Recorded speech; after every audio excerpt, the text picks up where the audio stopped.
Hello, everybody. Good afternoon. My name is Caity Ramírez. I'm the CEO and founder of Spaceport MX. Today, we're going to talk about space. You know, space is being inspiring, but sometimes we think that it's not for us. And the question here is space really for all? So we have these quotes, but the one that I'm interested in science is the most revolutionary social force and story. What does that mean? That means that we are in this place in the history in which we have technology that we use to set a map on the moon in our phones. We have GPS, so geolocalization services, like Waze, Google, because of the space industry. But I want you to think about, I want to imagine Latin America represented in this big and huge global space economy that is burning now. Have you watched the movie Elysium? Some of you? Elysium, remember? Diego Luna and Matt Damon. If not, okay, Elysium is a movie in which some humans in the future are living in space, especially in one place like the one picture above that we call a space settlement. Is in the orbit of the Earth between the moon and Earth. But who's the people who's living there? Sadly, it's the richest people, it's the people with the money to afford a travel and to pay for those services. In that movie, if you are sick, you can be healed just being inside a machine like an MRI machine. You know, when you have this kind of testing and laboratory studies in which you go inside like a tube, and if that scanner detects what illness do you have, and it cures the illness in the first second. So we, as humans, we can push the technology outside the boundaries. But there's a second reality happening in that movie. Some people, most of the people in the world, is living like this. In a future where our planet is not a good place to live anymore, where the quality of earth water is not good for humans, where we have to fight for water, where we have to fight to be part of these two worlds. So, of course, the earth at that point is not as we know it. And we want to be there, but we cannot afford it. Why? So, it's because we haven't worked in Latin America. Maybe it's strong what I'm going to say, but we haven't worked hard enough in Latin America to be in that sector of economy, the fastest grower sector in the economy of the future. You are in high school. You are in the age in which you have to decide what you want to do in the future. You're thinking about your careers. Maybe you want to be engineer. Maybe not because it's too complicated. You want to be a psychologist, or you want to be a chemist. This is the time, today, here and now, in which we need to start to work for our future. How? First thing, education, of course. Spaceport MX, that is the company that I founded 3 years ago. We are focused on developing skills for the space industry. The space industry is not like all the industries. We need to be fast, we need to be reliable, we need to be cheap. So we need to cultivate expertise in aerospace.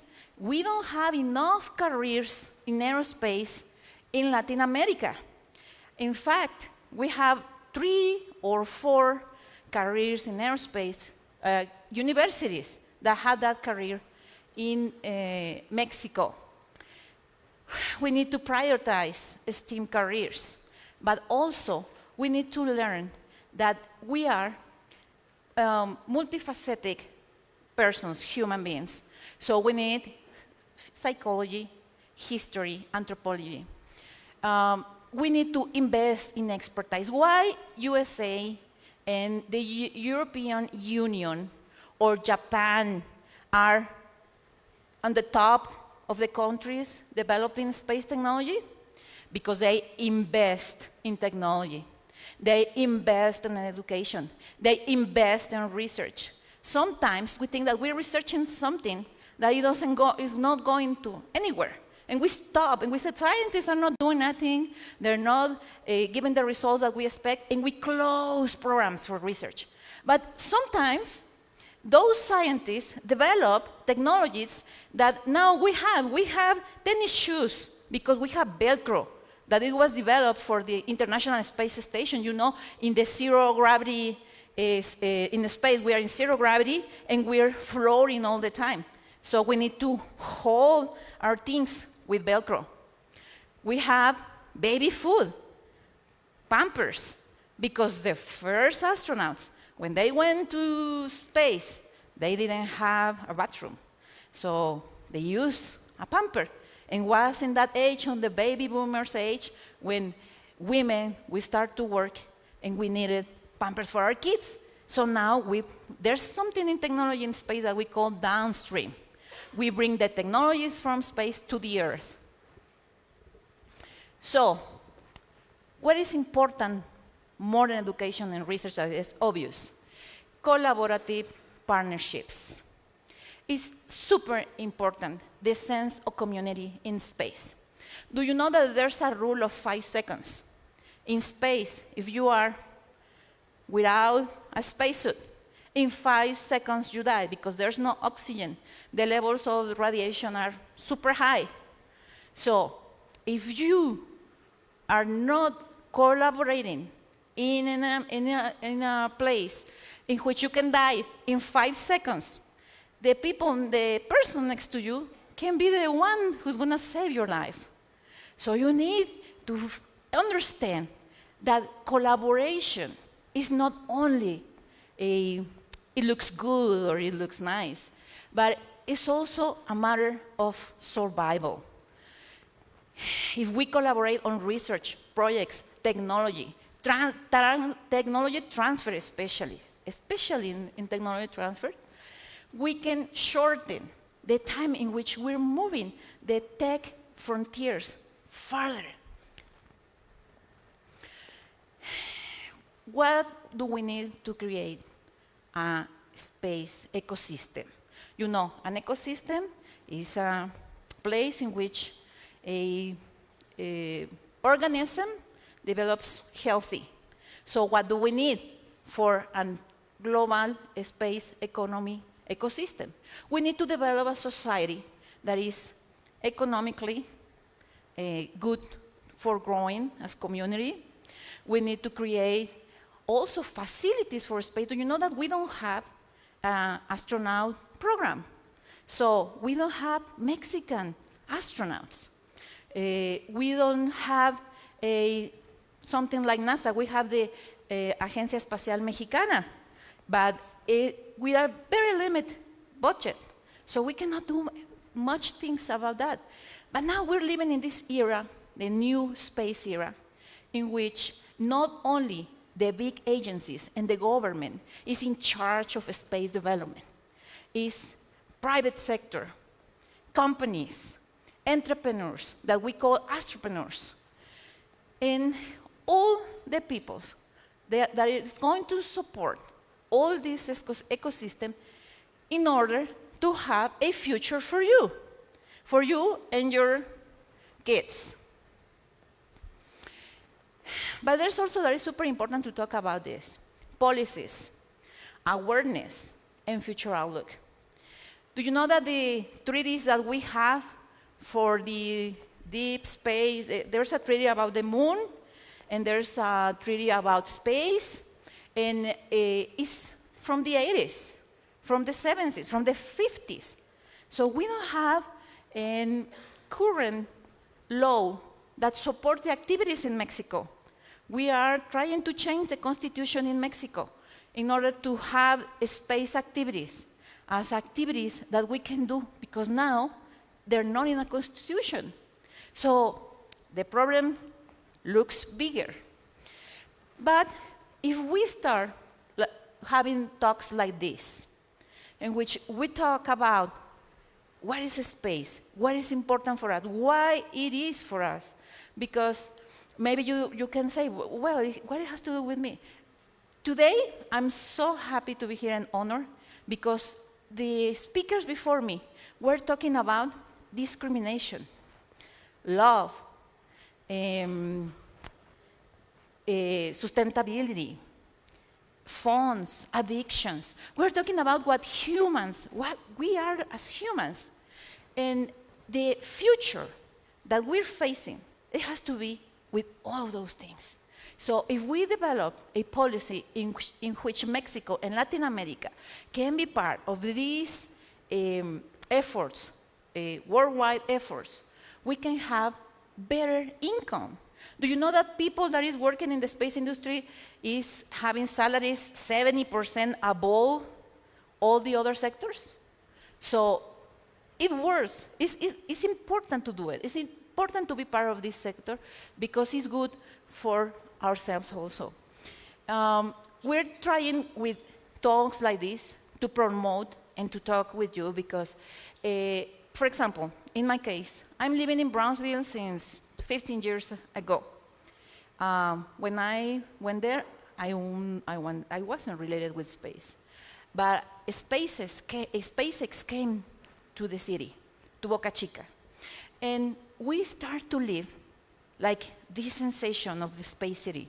So people coming from outside, we are a community like 98% Mexicans. So it's not easy for me to improve my English skills there. You have better English skills than me, but really. But we are Mexicans living in that place.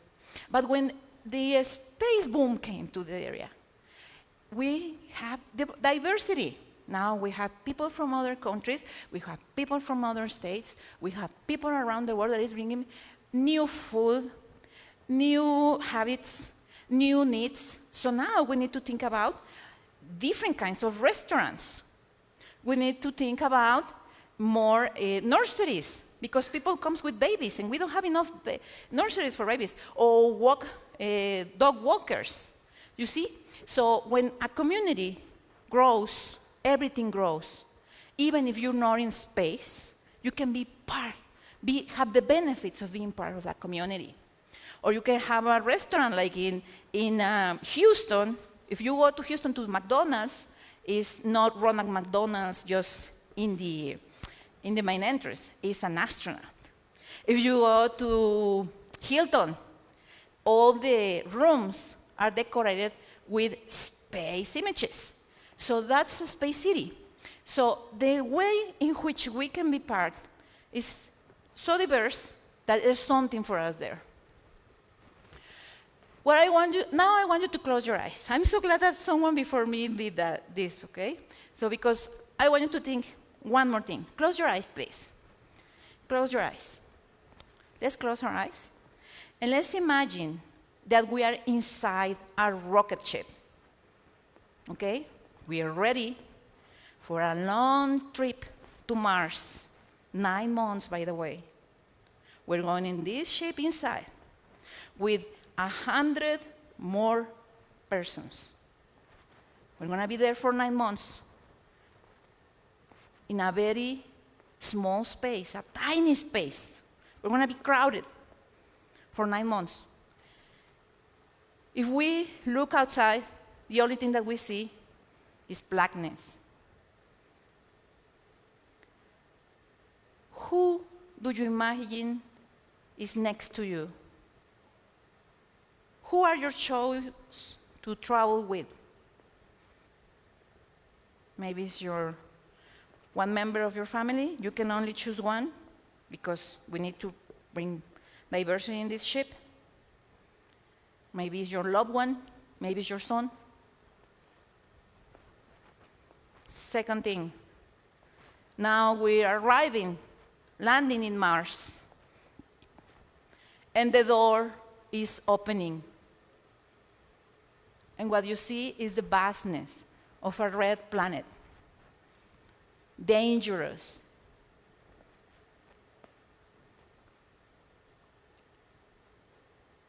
Now open your eyes and tell me, what is your choice? What do you feel? Do you feel some emotions like fear? Or maybe you are excited and you want to go and learn how to survive in that place. I just want you to think about it. Space is important for everybody. We're doing efforts in Mexico to bring space and make it affordable for all. So I invite you to think about who is the person that you want next to you and think about collaboration. When we talk with the astronaut programs, we ask, what you look for a good candidate for astronaut? And maybe I was thinking a good engineer, or maybe he can fly, or I don't know. No, it's people skills. Because you're going to be in a place in which your life maybe will depend of the person next to you, the one that you choose to go. And the second thing, if you feel this excitement for new things, don't be afraid. Find a way to be part of this movement that is growing in Mexico and Latin America. Thank you very much.